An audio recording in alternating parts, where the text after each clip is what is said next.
I am going to be showing you today how to do a cable turn. That is what it's called on the one row in a cable pattern where you're actually crossing the stitches over each other to create the look of the cable. The vast majority of cable knitting, you're actually just doing knits and purls to kind of do the setup for the background that creates the cable look. It is only, in this particular pattern, it is only once every 6th row that you're actually doing something that's specific for cabling. And so the 6th row, the cable turn row, you are going to follow the directions written in the pattern, and that is going to tell you to knit the first 3 stitches. These are forming the non-rolling garter stitch edge that you have on your pattern. Then you're going to knit the next 3 stitches. These are the stockinette stitch background.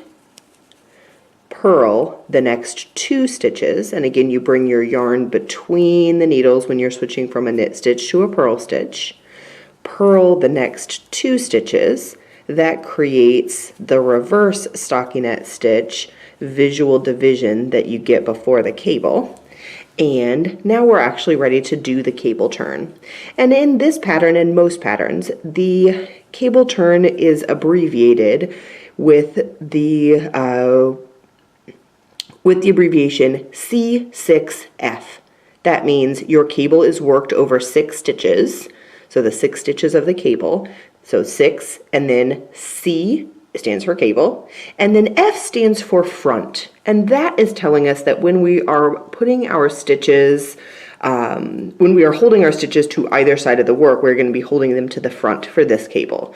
The other option is B for back. So a cable 6 to the front, how we do that is we are going to slide half of the total number of stitches. So half of 6 is 3.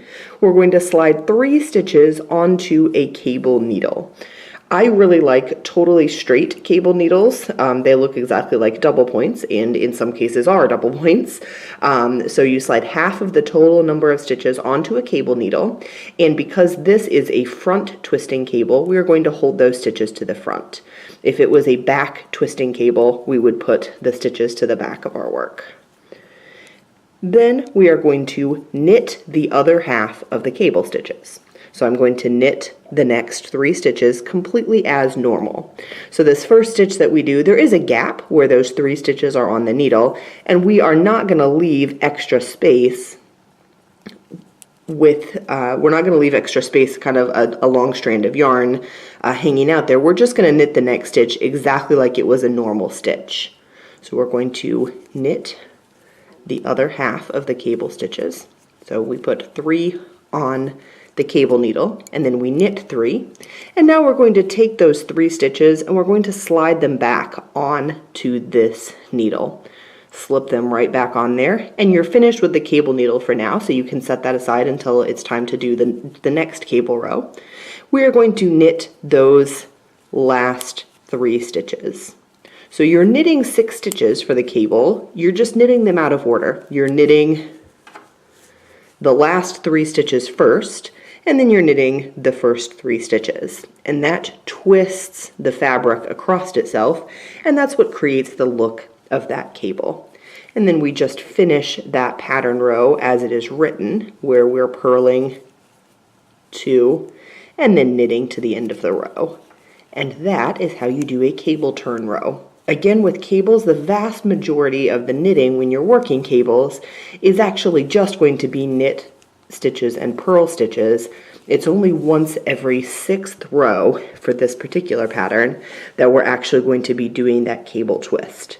When you finished the cable twist row, it looks a little sort of smooshed up on your needle, but the next few rows that we do past that are going to make that open up, and you're really going to see the cables show up. So that is how you work a cable twist.